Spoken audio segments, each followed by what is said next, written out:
America విదేశాంగ విధానంలో కీలక పాత్ర పోషించే ఒక ప్రముఖ సెనేటర్ ఇటీవల పాకిస్తాన్పై చేసిన వ్యాఖ్యలు అంతర్జాతీయ స్థాయిలో పెద్ద చర్చకు దారితీశాయి. పాకిస్తాన్ను ఏమాత్రం నమ్మలేను అంటూ ఆయన చేసిన వ్యాఖ్యలు అమెరికా పాక్ మధ్య దశాబ్దాలుగా ఉన్న ద్వంద్వ సంబంధాలను మరోసారి ఎండగట్టాయి. ఉగ్రవాద నిర్మూలన కోసం అమెరికా నుంచి బిలియన్ల కొద్దీ డాలర్ల ఆర్థిక సాయం పొందుతూనే మరోవైపు అదే ఉగ్రవాదులకు పాక్ ఆశ్రయం కల్పిస్తోందని సదరు సెనేటర్ తీవ్రంగా మండిపడ్డారు. ముఖ్యంగా తాలిబన్ల విషయంలో పాక్ అనుసరించిన ద్వంద్వ నీతి వల్ల అమెరికా సైనికులు ప్రాణాలు కోల్పోయారని ఆయన గుర్తు చేశారు. ఈ నమ్మక ద్రోహం కారణంగానే భవిష్యత్తులో పాకిస్తాన్కు ఎటువంటి వ్యూహాత్మక ప్రాధాన్యత ఇవ్వకూడదని, ఆ దేశాన్ని నమ్మడం అంటే మనల్ని మనం మోసం చేసుకోవడమేనని ఆయన స్పష్టం చేశారు.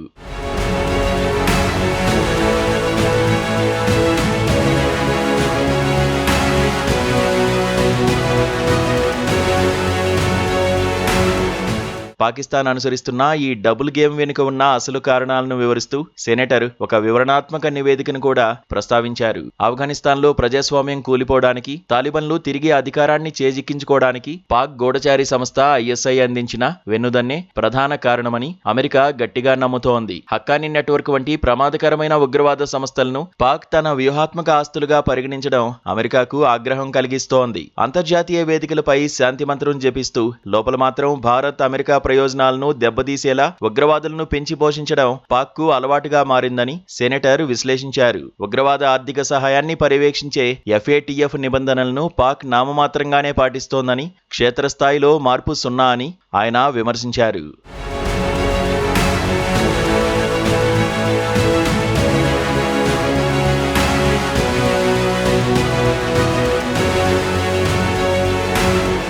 ఈ నేపథ్యంలో పాకిస్తాన్తో సంబంధాల విషయంలో అమెరికా తన వైఖరిని పూర్తిగా మార్చుకోవాలని సెనేటర్ పిలుపునిచ్చారు. చైనాతో పెరుగుతున్న పాక్ సాన్నిహిత్యం, పరస్పర విరుద్ధమైన ప్రయోజనాల దృష్ట్యా ఆ దేశాన్ని ఇకపై మిత్రదేశంగా పరిగణించడం వల్ల ఎటువంటి ప్రయోజనం లేదని ఆయన తేల్చి చెప్పారు. పాకిస్తాన్కు ఇచ్చే సైనిక, ఆర్థిక సాయంపై కఠినమైన ఆంక్షలు విధించాలని, ఆ నిధులు ఉగ్రవాద వ్యతిరేక పోరాటం కంటే ఉగ్రవాదాన్ని ప్రోత్సహించడానికే ఎక్కువగా ఉపయోగపడుతున్నాయని ఆయన ఆందోళన వ్యక్తం చేశారు. పాక్ ప్రభుత్వం తన విధానాలను మార్చుకోనంత వరకు ఆ దేశాన్ని విశ్వసించడం అసాధ్యమని, దీనివల్ల కేవలం అమెరికాకే కాకుండా దక్షిణ ఆసియా మొత్తానికి ముప్పు పొంచి ఉందని ఆయన హెచ్చరించారు. ఈ కఠినమైన వ్యాఖ్యలు రాబోయే రోజుల్లో అమెరికా విదేశాంగ విధానం పాకిస్తాన్ పట్ల మరింత కఠినంగా మారబోతోందన్న సంకేతాలను ఇస్తున్నాయి.